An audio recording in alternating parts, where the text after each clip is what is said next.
Hey, I'm Frank from the Geek Room, and you are watching The Atheist Edge. Okay, so I've been baffled why people hate Jews. I just don't get it throughout history. So here's, based on a little bit of research I did, number one, and this is not a extensive list, and there's probably a lot more to it, and I'm probably butchering it, but here's how I here's my takeaway. One, Jewish vulnerability is constantly questioned and undermined by those people who perceive Jews to have disproportionate cultural power. Yes. Like they control the media. You always hear they Yep. control the media. They control the banking. banks. Okay. Yeah. For example, many early Christian communities were restricted by their faith to give, okay, these are early Christian communities. They were restricted by their faith to give loans with interest. Well, the Jews didn't have such restrictions. So that early on, they kind of cornered that market, early Christian communities. This led to an unfounded resentment towards Jewish peoples who were accused of plotting to corner the market on banking, jewelry, trade of other precious commodities. This led to the ignorant belief that there has been a concerted effort by the Jewish communities to control the media, the entertainment industry, banking, jewelry, like we talked about, and other forms of communication. And this has really persisted into today. You will hear people, especially online, say like, "Oh, the Jew media," and like people say that. People talk about the banks and Judaism. There's a kind of a racial slur, basically, of things being some Jewish people being greedy, Jewish people being deceitful, Jewish people having a lot of money. That's the origin of it. And penny pinching at an extreme level. And so I forget there's a term in America of like Jewing something or something like that, and it's a certain behavior of like when you barter with someone, you Jew them down. That is a huge pejorative. That is insane. Yeah. I think I heard that pretty recently, and I was like, "What the fuck? Like, what are you talking about?" It's vestigial. You still hear it though, and you hear children say that. Yeah. Like it's so scary. I think. Well, hopefully, people that even say it now, they don't even know what they're saying. No, but it's this meme that keeps on living that needs to die. And it's the same thing of like, oh, that's gay. Like it's the same thing of like, oh, we're gonna take this group of people that we don't like and just make them synonymous with like general bad and put that on everything. And but what's interesting is when you talk about Jewish, like referring to Jews versus referring to homosexuality. Usually Jews are a little bit more specific of what you're talking about. You're talking about a certain characteristics. And so it's really scary that a very specific view of a certain people have stayed consistent. It hasn't like gotten more general of like, oh, they're just generally bad the way that people have done to homosexuality. But it's just like, it's a very specific narrative that's so consistent. And that's what's really scary is that it gives credibility to the idea that, oh, they must be like this in some way or it wouldn't be so consistent across all cultures. Like there is this same narrative of very specific characteristics, and that is scary that somebody might look at that and say, oh, there must be some truth to this.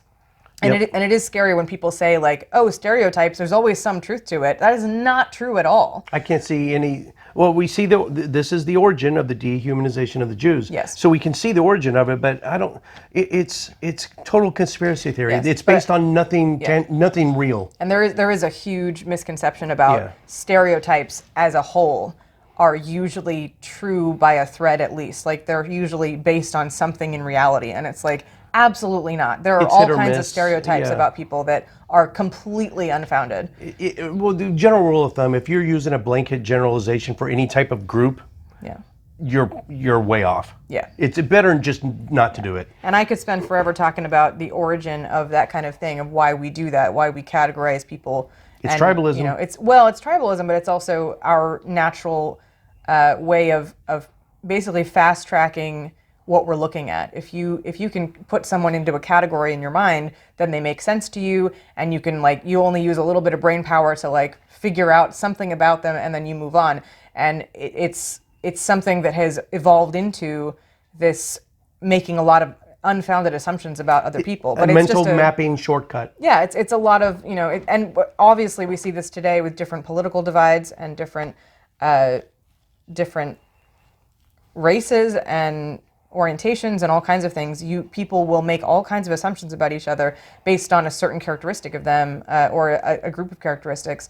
And it's interesting that it always comes out in some form because it's just our psychology, and it's almost impossible to circumvent. Even if you already know that it's there, it's impossible to completely take away bias. But what is good is if you are aware of it and you do have integrity, then you can at least account for it and try to avoid it as much as you can, as opposed to saying, I have no bias, look at me, I'm so great. You are just blinding yourself to whatever bias you happen to have, and it can get worse that way. I would agree for the most part. And I don't know. I don't know if I 100% agree with you, because I pride myself on being, okay, I have biases, but I consider myself way less biased than your average person. No, and it's a point of pride and with it's me. well, it's because you are aware of those and you've tried to correct them. And so somebody who's completely blinded by their biases and say, how I think is perfectly logical. And my evidence it's for perfect. that is the fact that I've changed my mind so Yes. often. No, but what I mean is that that's a very different approach than somebody who thinks that what they think is perfectly fine, hook, line, and sinker. Like, it's not. If you never change your mind, you're not being unbiased. Yeah. That's a good rule of thumb. All right, so number 2, Adolf Hitler said the Jews, among other minority groups, I think he's talking about the homosexuals, nomadic people, the term commonly called gypsies, Jehovah's Witnesses, and some others. But the Jews, among other minority groups, he saw them as a convenient scapegoat to blame for Germany's loss in World War I. I read about this a little bit. And now, Adolf Hitler's dad, let me see if I got his name here.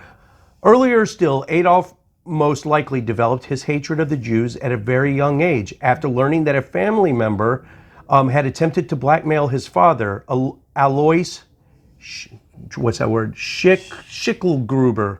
Alois Schicklgruber. That was his dad's actual name before it changed it to, the family name was Schicklgruber. Does that sound Jewish to you?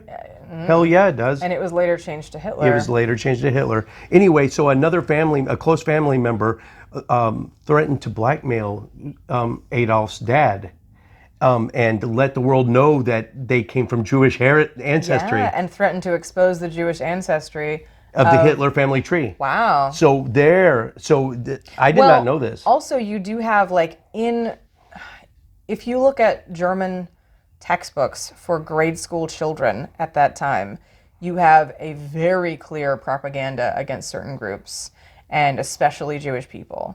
It is in the textbooks. But can you imagine a young Adolf Hitler, how he must have felt towards this family member who was going to expose? Yeah, but I think it's much bigger family? than that. I think that when you hating a certain group and using certain slurs and using certain rhetoric to describe a certain group, when you're a child, evolutionarily, you do adopt those views, and maybe you educate yourself out of them later, but that is where you get a lot of racial divides and racism in America, in all over the world. It's taught. It is absolutely taught, and so that is around the dinner table. You did have that, and there are a lot of documentaries about that too.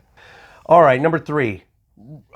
This is a renowned neuroscientist. I don't know if you've ever heard of him. Is a psychiatrist and neuroscientist, Dr. Eric Kandel. He points to this as the root cause of anti-Semitic bigotry. Quote, the view that Jews possess unattractive psychological and social characteristics that are acquired through acculturation, focusing on and condemning their aloofness from the societies in which they live.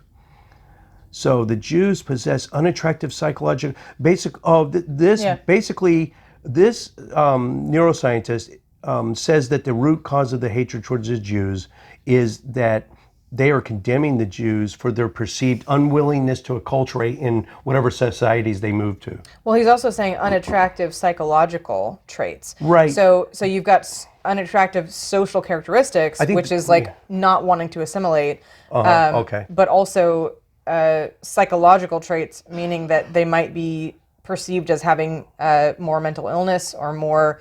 Also, especially in eugenics, you had this narrative of African American people, other people of color, and especially Jewish people in Germany.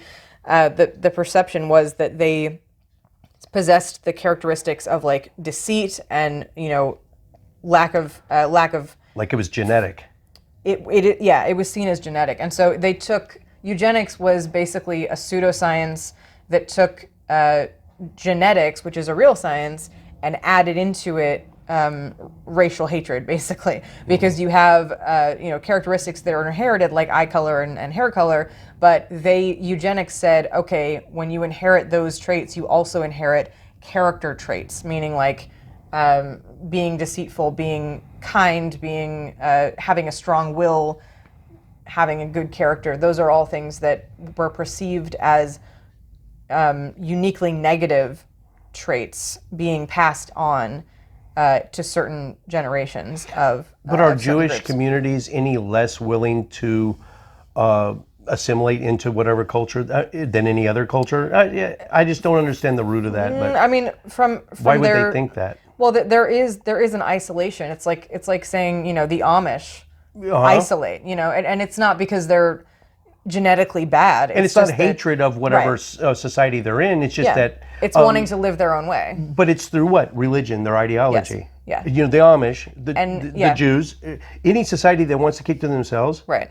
it's always because of religion. And it is taught. It's not something that's genetic. Like Exactly. they don't. If they grow up in a different environment, they would adopt that environment, and that would be more comfortable to them. And every new society, when they come, it's assimilation doesn't happen overnight. Mm-hmm. Let's look at it decades later. But assimilation happens eventually but you to could also everybody. say that you could also say that about a lot of different cultures, that All of them. they would rather kind of preserve their culture and isolate, and it's it's very important to them, and it's good. And I think we talk about America being quote unquote a melting pot, but ideally that's not the case. Ideally, because a melting pot would mean that everybody blends together and is indistinguishable from each other. But the better analogy for America is quote unquote a salad, where you have different specific things that are kind of blended together in one place, but not blended Not into lose each their other. identity. Right. So you have Sometimes. you have different parts of the salad that are different items and are distinct from each other, and you coexist together. That's a and great blend analogy. together. And I so like that's what America is ideally supposed to be.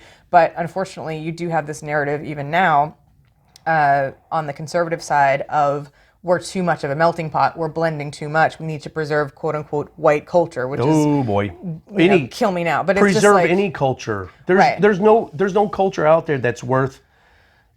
That's so Yeah, and that's two different philosophies.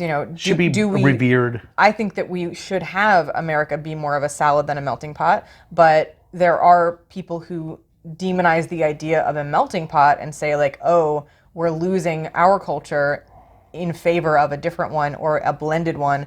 And some people are like, that's great because we're going to adopt what we like from different things and live your best life, go you. But there's other parts of the US and parts of the world that are like, no, we don't want to adopt anything that's different from our own. So I don't think that it's an equivalent thing to say like, the Latino culture needs to be preserved versus the white culture needs to be preserved.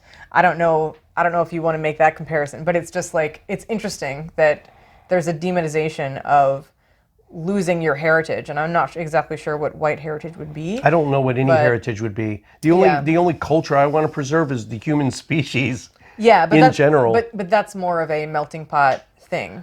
That's a melting pot philosophy that we should all kind of come out the same eventually. And there. No. I mean, everyone. There is something to be said for like a utopian society where everybody becomes the same blended race, because we are the same. Biologically, we are the same race. Yeah, but there is no such thing as race genetically. Like and that's, we can talk about that. Yeah, that's a whole different but animal. meaning that there is some sort of like utopian futuristic narrative of, I'm not saying hive mind. well, Courtney. of when everybody ends up eventually breeding all together, we would all look like the same. Look actually not the even same. going that like far. Like we would all have the same skin color. We would all have the same like Physical characteristics are irrelevant to me. Diversity of ideas will always exist, and that's really all I'm concerned with. And that's two separate things. Oh, right. But all I'm saying is that there's an idea that we will have less in-group, out-group psychology, at play if we all look the same. But that's not true, but is it? that is not true, because we will find anything about Yep. each other that is only slightly different, and that will play into our natural psychology. Listen to the psychologist. Yeah, That's true. It doesn't matter if two people look the same. If they will find some difference that will make them enemies, and that's unfortunate. And knowing that makes it easier to try and combat. But it's an eventuality. It's really unfortunate. Last but not least, so you've alluded to it a couple times already, Jews as the Christ killers. So on your screen right now are many, many Bible verses. Deicide. Yes, and I guess the most famous is Passion of the Christ, Mel Gibson, huge anti-Semite, him and his dad. So that entire movie was just an anti-Semitic rant. And it's all based on the book of John. Yeah. Like I said, of the four Gospels, John is the most recent. It was the last written. And this anti-Semitic tone reached a height. It didn't start out that way. It got really bad in John. But if you look at the earlier Gospels, it doesn't exist. And that was the basis of the Catholic Church supporting the Nazi Party. Yes. Because they were standing up against the God killers that they, naturally don't like, and it's you guys, the Pharisees, exceedingly unfortunate. Pontius Pilate, they set him up. In the Bible, who was it? Barabbas, the other thief, Barabbas. They were going to let Jesus had the opportunity to be let go, to be released. Okay. And the Jews chose Barabbas to be released, or I probably got it all screwed up. Anyway, the Jews had a chance to save him in the storyline. I see. And they didn't. They were like, nope, nail him to a cross. Yeah. So I would be curious to do a whole episode discussion on the role of those people, because Chris, am I right about? Okay, am I right? Barabbas was the Jesus. The Jews had the chance to. I guess this is not even historically accurate. So it's another the story biblically accurate. right in the Bible, according to Passover tradition, one prisoner is released, which you will not find that in any history books. That was completely rectally derived. But rectally derived.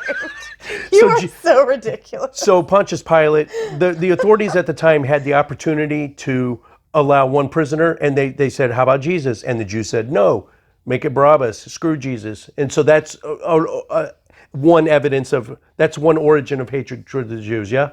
Well, it's interesting where we're talking about the Hitchens book earlier. One thing that he brings up that I'm surprised hasn't occurred to me earlier is that when the Jews say, let his blood be on us and our descendants, or however they phrase it, they have no authority to make that declaration, and it's not like binding in any real sense. So... And you have to remember that verse was written way later after Christianity had already had a foothold. Yeah. But then they had to start tiptoeing and dancing.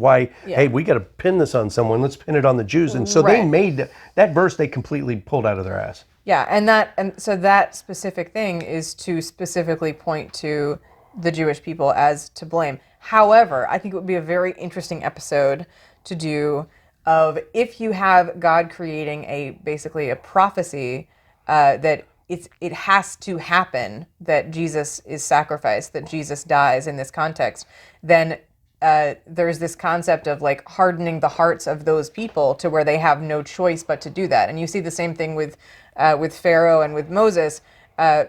Jesus is having Moses like say, let my people go a whole bunch of different times, and each time, quote unquote, God hardens the Pharaoh's heart, and so he has no choice but to have this answer for Jesus until his son dies and all his people suffer, all these different plagues. And it's like, there is no point where that is actually Pharaoh's free will fault, right? That is, he does not have the freedom of will. I've argued that a lot. Yeah, he doesn't have the freedom of will to choose anything different. You bring up a great point.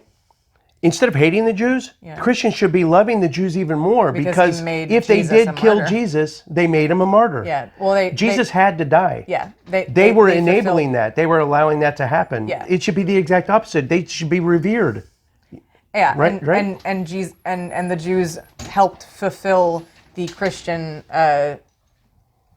prophecy. Yeah. or the plan. So, yeah, secure the. Speaking of prophecy, though, great and it's segue. So, yeah, that's. What And that lastly, this is a little okay. Lastly, I'd like to point out that the irony and hypocrisy that the Christian West, though tainted with animosity towards the Jews themselves, are also largely pro-Israel, especially the right and the conservatives. Why is that? Don't say anything yet. Why? Because I know you got some. You're going to have some ideas on it. I don't know what you're saying. Why? Because Christians need the nation of Israel to exist in order to fulfill the biblical prophecies for later. So great segue on the prophecy. So there's a pastor, Nate Pyle. He once said, "What kickstarts the end times into motion is Israel's political boundaries being reestablished to what God promised the Israelites according to the Bible. This is not an uncommon view. Recent polling by Lifeway Research on evangelical attitudes towards Israel found that 80% of evangelicals believe that the creation of Israel in 1948 was a fulfillment of biblical prophecy that would bring on Christ's return." Right. They hate the Jews. They want to speed up the But rapture. they have to love Israel. Absolutely. And you see it now. All the Trump supporters, they're totally pro-Israel, and this is why. And again, this is an instance where without the religious faith, you would not have this motivation. Right. Like if it's totally religion. Yeah, and if the religion said something different, then there would be a completely different motivation in a different direction. Like it's very arbitrary that it happens to argue for this, and people happen to adopt this and not reject it. Like there's no reason that someone would go in this direction if it wasn't for this specific narrative. And again, shout out to Greta Christina. I've talked about this book before, but her book, Why Are You Atheists So Angry? She gave a talk at an atheist conference, and she later wrote a book on that speech that she does argue that religious ideology is uniquely positioned to cause all kinds of damage, but never have the reality check, because a political ideology stands the test of time or it doesn't. But a religion, the proof is in death, and so you don't have this reality check to rein in the radical views of the group. And so the only reason that we have Christianity as something really nice and favorable is that it stood the test of secular morality pushing back on a lot of its more harsh rhetoric, and that rhetoric comes back, and some sects of Christianity are really horrible. They can anxiously await the end times. Yeah. They can want the end times to happen. But when lawmakers in charge start shaping their legislation based on wanting the end times, like who's in charge right now of we can't say the C word. It's not the C word you think. What? We can't say, we'll get demonetized if this won't, we can't say. You just No, I'll cut it out. You'll cut it out. All right. All right. So who's in charge right now of the current virus outbreak?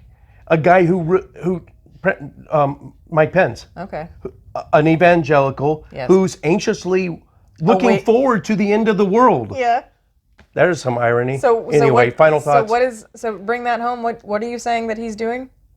Evangelicals want the end of the world. No. My final point was that evangelicals are pro-Israel, even though a lot of them are largely anti-Semitic, which is kind of a juxtaposition. I'm asking what specifically, like politically, is Pence doing in that direction? I don't know what actions he's taking. I do know he's an evangelical. I thought you were referencing a certain action. And I know evangelicals are anxiously awaiting the end times. They all think we're living in the end times, and they're pro-Israel because they think that prophecies in Revelation are true, and they're going to come to pass, and they need Israel for that. Yeah, and also fuck the environment. And also, side note, he's in charge of trying to make this virus go away. Yeah. Which it would defeat. I could see. I'd be interested to see how many people think this is it. This is what's going to set off the end times. Absolutely. I'd like to turn on the kinds of TV people right now believe and that. see what the evangelicals are saying, because I know there's some going, this is it, boy. It's the end times. Oh my God. Anyway, you It's got a anything scary else? world. I know this video won't be out for a while, but I may or may not be going to Faithless Forum, but you are definitely going. I will be going. Are we on camera? I don't even know. Yeah, it's still rolling, Tilden, right? Because Yeah. but you said that we were going to do. I'll be cutting stuff out. Yeah, I will be at Faithless Forum. I've also recently become the She either will be at or she already has been at it, depending on when this goes out. But I have recently, as of this recording, I am recently the new official co-host of In Time as well. So we have to share you with Nicholas. Yeah, and I'm doing a lot more like actual time on that show than here. We only record once a month, but we do a big one. Yeah. But you guys over I there, might be making the same amount of videos total, so you might not notice the difference. It's basically the same amount of videos, except you guys are live and you do them like every. I spend like a couple of hours once or twice or 3 times a week, and then here I spend like what 8 10, 8 12 to 10 hours. hours, all at once. All at once. Anyway, But doing you're it getting our live. secrets. Yeah, I mean, what do you prefer? Doing it live every other day? Like Bill O'Reilly. Fuck it, we're doing it live. Oh, it's so much fun. I don't know. It's gonna be interesting. People suck. I'm happy for you. I'm very happy for you. Yeah. At first, good. it kind I'm of. also talking about politics for the first time, which I've never done on YouTube. Usually, I talk about just psychology and religion because that's what I know a lot about. But it is interesting to like. We just did an episode on what went wrong with the Trump impeachment and what that means. And unfortunately, because I don't know too much about the process, I wanted the audience to understand more about the process. And unfortunately, that video had already been done by In Time, where like they go, what is the process of impeachment? Right. And so they already kind of had that educational you were segment. And you were playing catch up. Yeah, well, I was playing catch up. I also didn't realize that they had done that video. So unfortunately, the episode that was supposed to be like, now that we've learned this, what's the next step? What's the implications of this impeachment going this direction?